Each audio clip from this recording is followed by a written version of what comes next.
ओम नमः सिद्धेभ्यः। नमो अरिहन्ताणं नमो सिद्धाणं नमो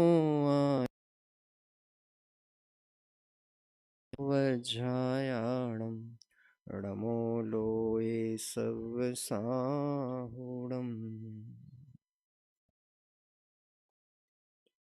जब एक रतन अनमोल है तो फिर रत्नाकर कैसा होगा। जिसकी चर्चा ही है सुंदर तो वो कितना सुंदर होगा। कहते अनुपम रस खान है वो, कब स्वाद चखूं वह क्षण होगा।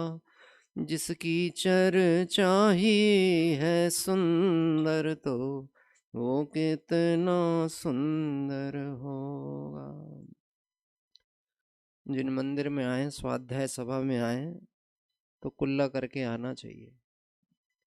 क्योंकि अगर बाहर की कोई मन में मतलब मुख में कोई अशुद्धि कण पड़े होंगे तो ये चैतन्य अमृत का स्वाद नहीं आने वाला, क्योंकि वो पड़ा है ना स्वाद पहले से, और वो स्वाद चढ़ा हुआ है जिव्या पे तो दूसरा नहीं आता।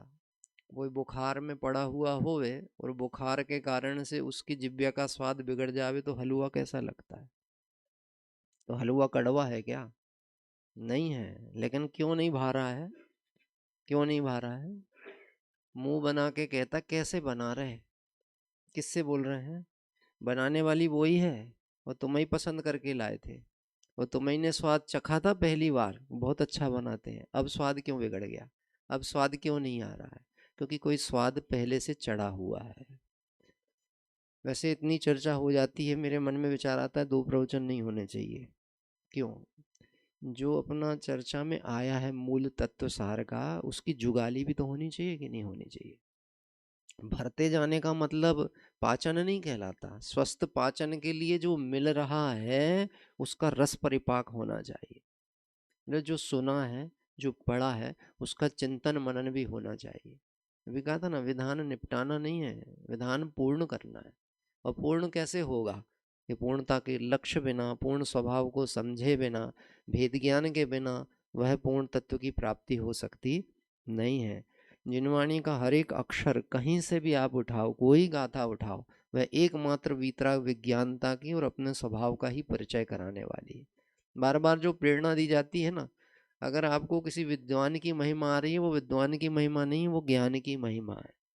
और वो ज्ञान की महिमा भी इसलिए आवे कि सब बहुत गजब की बात खोल के बताई, तो हमें फिर आचार्यों की महिमा आनी चाहिए कि आचार्यों ने ये बात कहा। उन आचार्यों के पास जाओ और उनके सामने बैठो तो कुछ बोलते ही नहीं, वो अपने में लगे हैं। और कदाचित बोलते हैं तो कहते हैं केवली श्रुत केवली बड़े दम। वो कहते हैं केवली श्रुत केवली का है, हमारा क्या है। सर्वज्ञ भगवान के पास गए समो शरण में, और उनसे कहा सामने आपने तो अलौकिक अद्भुत बात बता दी। तो वहां दिव्य धनी में आता है वस्तु का स्वरूप ही ऐसा है। क्या कभी शंका समाधान ऐसे होना चाहिए। किसके साथ में? किसके साथ में? अगर विद्वान है तो विद्वान के साथ कर लो, और विद्वान नहीं है तो तुम्हारा आत्मा ही तुम्हारा वास्तविक गुरु है। कभी उसके साथ बैठ कर की भी थोड़ी चर्चा करो। मैं कल किसी साधर में आप थे, उनसे बात हो रही थी, तब मैंने बात कही थी। हमारे डॉक्टर साहब से ही बात हो रही थी ना परसों रात में। तो डॉक्टर साहब ने बोले कि हमको भी थोड़ा समझ में आता है।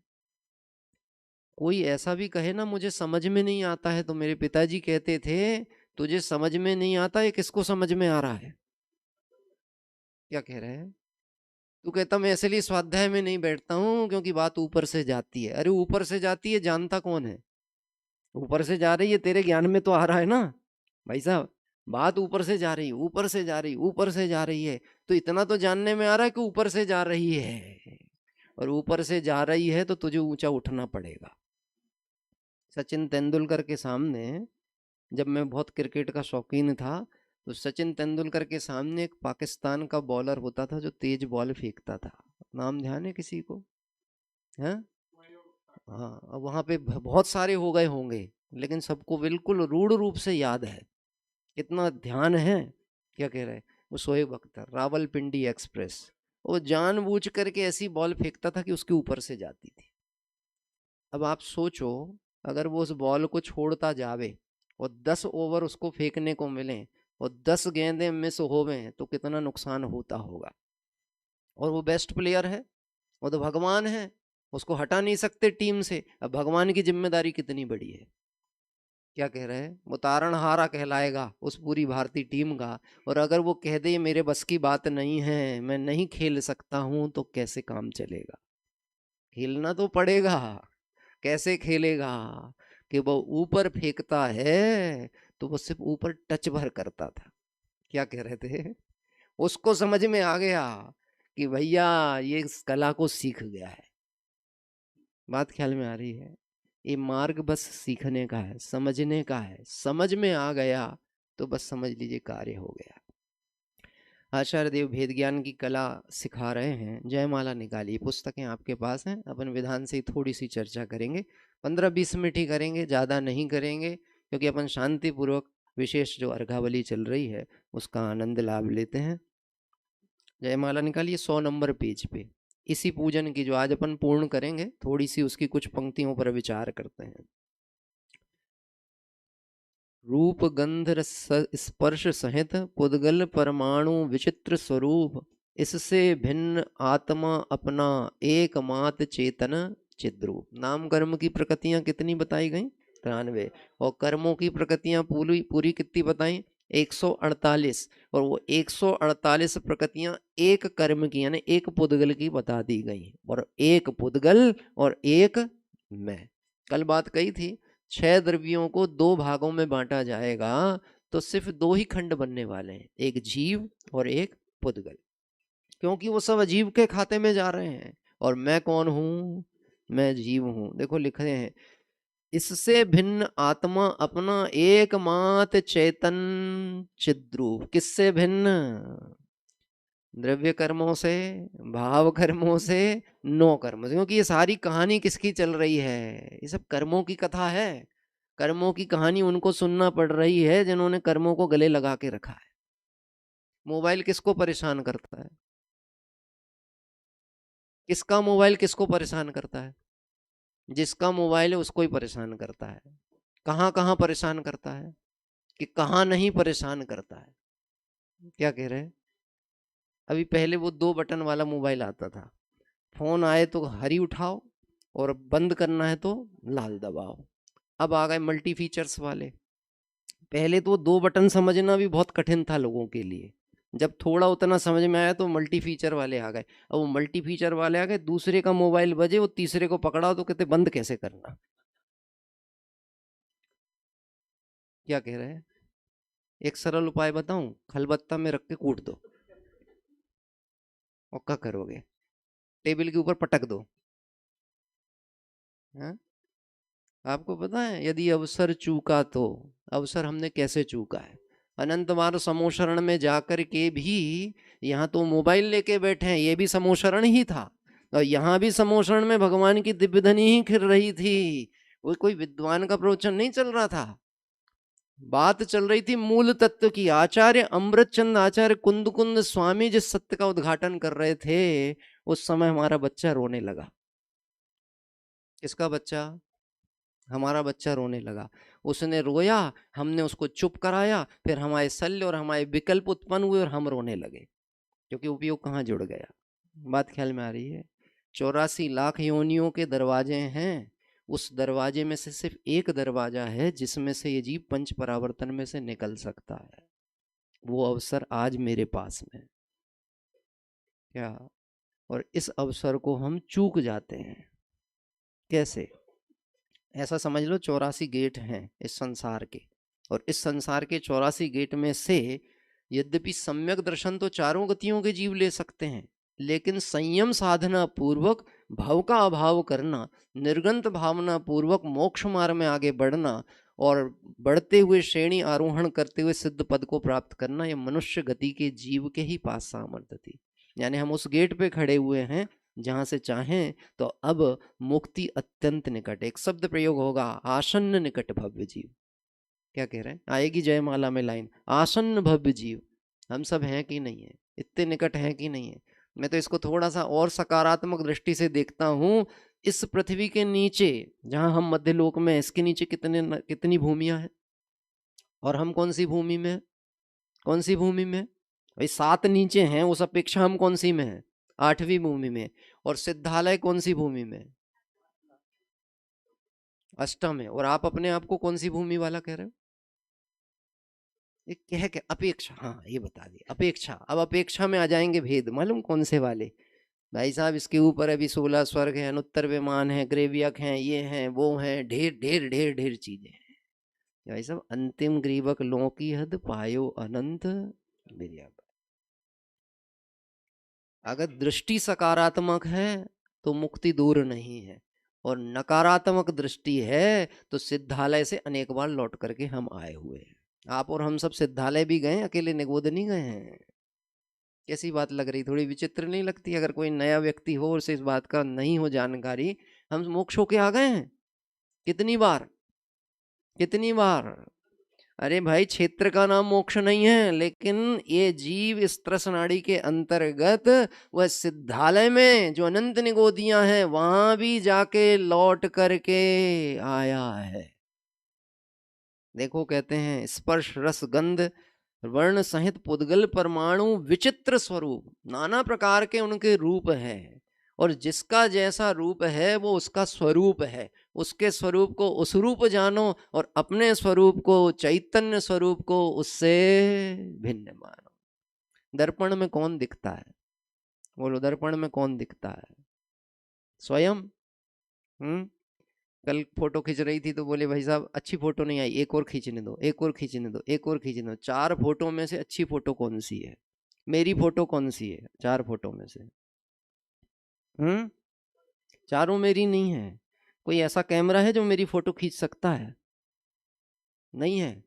तो फिर कैमरा मैन लगाए काहे के लिए? किसकी फोटो खिंचवा रहे? किसकी फोटो खिंचवा रहे? किसकी यादें संग्रहित हम कर रहे हैं? शरीर की फोटो खिंचवा रहे हैं। चैतन्य आत्मा की बात चलती है और फोटो शरीर की है, और फोटो अच्छी नहीं आए तो पूरा विधान बिगड़ जाए। क्या कह रहे हैं? ऐसा होता था मेरे प्रोफेशन में, मेरे बिजनेस में। पहले वो शादियों के एल्बम वगैरह बनते थे, तो ऑर्डर देते समय जब लोग आते थे ना, उस समय इतने उत्साहित थे, ऐसा बनवाइएगा, ऐसा कराइएगा जैसा किसी का न बना हुआ आज तक। और वो बनते बनते 2-3 महीने हो जाते थे, तब तक शादी संबंध हो गया। वो जितना उत्साह रहता था, आनंद, वो सब ढीला पड़ जाता था। तो बाकी के पेमेंट में बहुत परेशान करते थे। काहे के लिए? अच्छा नहीं बना, ऐसी फोटो आई, हमारा चेहरा अच्छा नहीं दिख रहा, हमारा आधा चेहरा दबा हुआ है। अरे तुम सामने क्यों नहीं रहे? हम तो सामने थे, कैमरा कहाँ था? क्या कह रहे हैं? भैया तू जहां सुख खोजने जा रहा है तुझे वहां मिल नहीं रहा है, तो भड़ास कहीं और निकाल रहा है तू। बात ख्याल में आती है? चैतन्य का स्वरूप वह है, कैसा है? चिद्रूप, और मात्र चिद्रूप लक्षण है। पूर्णानंद नाथ तू ही है, ज्ञानानंद स्वरूप महान, गुण अनंतपति, शक्ति अनंतों सहित स्वयंभू निज भगवान। ये सिद्धों की महिमा चल रही है कि मेरी चल रही है? लगता तो नहीं है ऐसा, प्रथम दृष्टिया देखने में लगता है। गुण अनंत, गुण अनंत हैं प्रभु आपके, और मेरी है। बताओ, तो अनंत गुण उनके हैं कि मेरे हैं? अरे प्रत्येक द्रव्य में गुण अनंत है। द्रव्य किसे कहा? गुणों के समूह का नाम द्रव्य है। प्रत्येक द्रव्य में गुण कितने हैं? अनंत गुण हैं। और अनंत गुणमय प्रत्येक द्रव्य अपने में परिणमन सामर्थ्य योग्यता को लिए हुए है। मैं चैतन्य गुण लक्षण वाला हूं, और ये पुद्गल आदिक स्पर्श रस गंध वर्ण लक्षण वाले हैं, वो अपना काम कर रहे हैं, तो मैं क्या करूं? ये शरीर अपना काम करे तो मैं क्या करूं? मैं अपना काम करूं। शरीर पड़ोसी है भाई साहब, पड़ोसी। पड़ोसी अच्छे होते हैं कि बुरे होते हैं? हम्म पड़ोसी कैसे होते हैं? अच्छे होते हैं कि बुरे होते हैं? हैं? ना अच्छे होते हैं ना बुरे होते हैं। अपना उदय विपरीत होवे तो पड़ोसी बुरे होने, बुरे दिखने लगते हैं। उदय अच्छा हो तो पड़ोसी अपने अच्छे हो जाते हैं। ये नाम कर्म के उदय से शरीर मिला है। कैसा मिला है? अच्छा मिला है कि बुरा मिला है? घुटने में किस किस को तकलीफ है बताइए? कमर में किस किस को दर्द है, शुगर किस किस को है, बीपी किस किस का बढ़ रहा है, बोलिए किसका। मुझे मालूम है वेद ज्ञान की दृष्टि से विचार कर रहे हैं, किसकी बोल दें बताओ, किसका बोल दें। शरीर का बोल दें तो शरीर का तो वो धर्म है, उसमें बताने की क्या बात है, सिर्फ स्वीकार ही भर तो करना है। क्या करना है? शुगर बढ़ गई, शुगर बढ़ गई, शुगर बढ़ गई, किसकी बढ़ गई? गजब बात है उसकी तो कुछ बढ़ ही रही है, इधर पे अपनी दृष्टि में कुछ भी बात खबर में पड़ ही नहीं। शुगर उन्हीं की बढ़ती पाता, ऐसा ही है कि नहीं? किसका उपयोग चलता है, ध्यान कहाँ जाता है? मक्खी मक्खी मक्खी मक्खी, रमो मक्खी, रमो मक्खी, रमो मक्खी। क्या कह रहे हैं? कहाँ ध्यान है? वो लोग कायोत्सर्ग करते में कैसे पता चल जाता बाजू वाले का ड़मोकार मंत्र हो गया कि नहीं हो गया, पता लगता?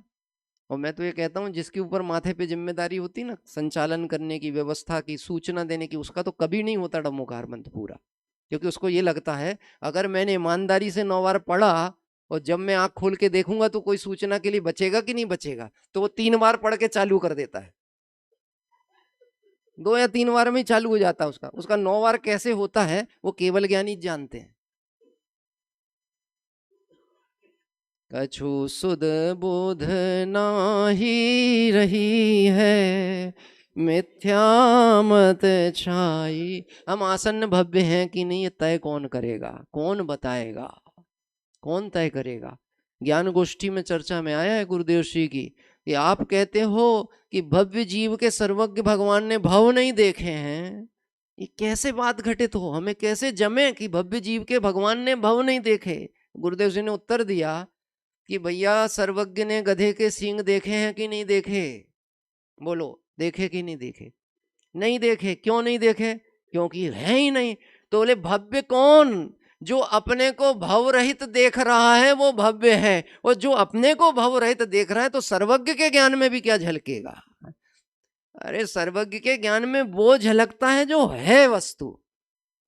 सर्वज्ञ कोई झलका रहे हैं उस अनुसार वस्तु का परिणमन नहीं है। तो मैं कौन हूं? कितने जन्म और लेना है? और वो जो फेरे पाड़े थे आपने, 9 भव की प्रतिज्ञा ली थी, 7 जन्म 7 निभाएंगे, उसका क्या होगा? है धोखा नहीं दोगे आप, फिर बीच में छोड़ के चले जाओगे। पहले चलते थे भजन, नेमी कुमार और राजुल के प्रसंग में चलते थे, वो दादी को याद है। नेमी पिया राजुल पुकारे तेरो नाम, और 9 भव की प्रीत मेरी हुई बदनाम। ऐसे कैसे तुम धोखा देके जा सकते हो? लेकिन धन्य है वह राजुल जिसने उस धोखे को धोखा नहीं समझा, उसको मौका समझा। क्या कह रहे हैं? जो काम आपने किया है हम आपका पीछा नहीं छोड़ेंगे। प्रीत इसको कहते हैं, यदि आप मुक्ति वधु से रमण करने के लिए चल पड़े हैं तो मैं अब संसार में नहीं उलझूंगी, मैं भी इसी मार्ग पर जाऊंगी। ये कहलाता है प्रेम। अगर हमें देवशास्त्र गुरु से प्रेम है, ध्यान से सुनो, जिनवाणी में कोई और चर्चा नहीं है, सिर्फ तुम्हारी ही चर्चा है। यदि हमें प्रशंसा सुनने का भाव होवे तो सिर्फ सच्ची प्रशंसा जिनवाणी में ही मिलेगी, बाकी संसार में विकथाएं बहुत मिलेंगी। देखिए अंतिम पंक्ति लेते हैं, विशेष फिर अपन भक्ति धारा के साथ चलेंगे। अमृत स्वरूप निज ज्ञायक की प्रतीति ही शिव सुखदाई, पर गेयों की जो प्रतीति है वह सदैव। गेय शब्द आती है बात जैसे ही तो उसको लगता है गेय मतलब संसार के, विश्व के 6 द्रव्य रूप पदार्थ। गेय की दृष्टि की बात की जावे तो अपना स्वज्ञायक भी गेय है कि नहीं है? अरे प्रत्येक द्रव्य में प्रमेयत्व गुण पड़ा हुआ है, और प्रमेयत्व गुण की परिभाषा क्या है? जिस शक्ति के कारण द्रव्य किसी ना किसी ज्ञान का विषय बनेगा। तो ये जो आत्मा है ये किसी ना किसी के ज्ञान का विषय बनेगा कि नहीं बनेगा? तो किसके ज्ञान का विषय बनेगा? कि जो ज्ञान स्वभावी उसके ज्ञान का विषय बनेगा। तो ये ज्ञायक आत्मा मेरे ज्ञान में आ सकता है कि नहीं आता? आ सकता है कि नहीं?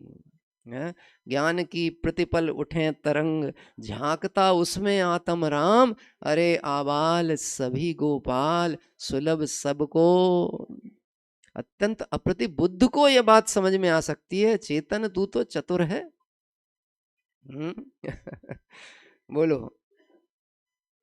गजब गजब के हैं। अपने साहित्य आराधना करें, साधना करें तो बहुत माल मिलता है। एक पुराने अपने कवि का भजन है, भोंदू भाई समझ शब्द ये मेरो, जो तू देखे इन आँखन सो, या मैं कछु नहीं तेरो। वेद ज्ञान करा दिया काय के बल पे, जिन आंखों से तुम्हें दिख रहा ना, तुम जो कर्म प्रकृतियों को बोल रहे ना, आंखें कैसी होनी चाहिए? आंखें कैसी होनी चाहिए? ये कल तत्व चर्चा पूरी नहीं हो पाई थी, माता देवी की चर्चा, उनमें सब प्रश्न उत्तर थे। हे माता, वो नेत्र किसके धन्य है?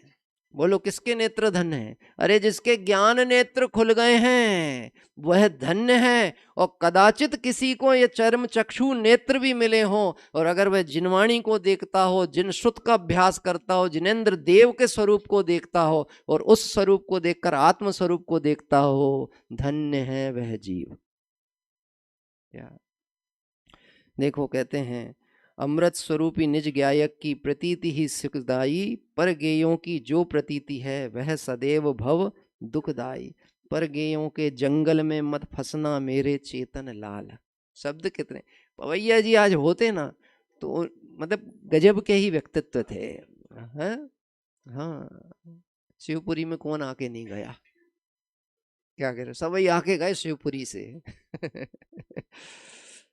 गजब का लेखन, गजब का चिंतन। पर गेयों के जंगल में मत फंसना मेरे चेतन लाल, अपना गायक रूप ने रखना जो है पावन परम विशाल। दूसरे के चक्कर में नहीं फंसना, चक्कर में फंसोगे तो घन चक्कर बन जाओगे। गेय लुब्ध प्राणी की दशा क्या हो रही है? नियम सार में आचार्य देव कह रहे हैं, भगु प्रपात की तरह झपट्टे मारता है पांच इंद्रिय विषयों को भोगने के लिए।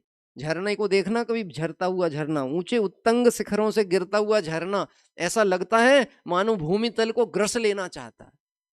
ऐसा चाहता है भोग लूं, पूरा ग्रहण कर लूं। दृष्टि देखो ज्ञानियों की क्या है, ऊपर से गिरता हुआ झरना क्या करना चाह रहा है? पूरे धरातल को समेट लेना चाहता है, लेकिन खुद धरातल में जाकर के विलीन हो जाता है। गेय लुब्ध प्राणी की ये दशा है। इसको भी जानो, इसको भी जानो, इसको भी जानो, इसको भी भोगूं, इसको भी रख लूं, इसको भी अपना लूं। पंचेंद्रिय के विस्तार के ऊपर कभी आप सोचना, पांच इंद्रिय और पांच इंद्रिय के विस्तार विकल्प की हमारी श्रृंखला कितनी बड़ी है। क्या कह रहे हैं? कितने कपड़े हैं अपने पास, पता है आपको? कितने? मैं यहाँ आया तो 4 दिन के 4 जोड़ी कपड़े लेके आया हूँ। अभी मेरे पास 1 जोड़ी एक्स्ट्रा है और कल लौट के जाना है। क्या करूं मैं? लेके काय के लिए आया था? यही सोच करके लाया था, जरूरत पड़ गई तो। और आने के बाद ऐसा लगा था कम लाए, एक और लाना था ठंड के हिसाब से। क्या कह रहे हैं? वो घर में पड़े हैं, और घर में आग लग जाए और पूछे कि कितने जल गए तो पता नहीं है। शादी हो गई आपकी? शादी का सूट कहाँ टंगा है? नहीं पता। कितने का बना था? अच्छा ही था, अच्छा ही बना था। खोजने में समय लगाए थे कि नहीं लगाए थे? डिजाइन तय करने के लिए मेहनत की थी कि नहीं की थी? वो कितना क्या नहीं सोचा था कि इस शिवपुरी में किसी के भी सूट से मेरे सूट की मैचिंग ना हो, ऐसा सूट बनाना है। कितने दिन के लिए? और उसके बाद वो सूली में टंगा होगा कहीं ना कहीं। कहाँ टंगा होगा? लेकिन है किसका सूट? किसका सूट? मेरा। ये ममत्व राग। भोगा उतना नहीं है जितना आसक्ति का बंध करता है। भोग का नहीं है बंध, आसक्ति का बंध कहते हैं भाई। ये जीव को गेय लुब्धता विषय इच्छा की वासना में 3 लोक के समस्त जितने पदार्थ हैं उन सबको भोगने रूप आश्रव बंध निरंतर हो रहा है। विचार करना, समय हो गया। जंगल में मत फंसना, जंगल तो मंगल करने के लिए है। तुम्हें जंगलों में जाकर के भी दंगल मत मचाना भैया। अपने आत्मा में रहना, रहने योग्य वस्तु वह है। अपना गायक रूप ने रखना जो है पावन परम विशाल। अब विशेष चर्चा अपन करेंगे, समय हो चुका है।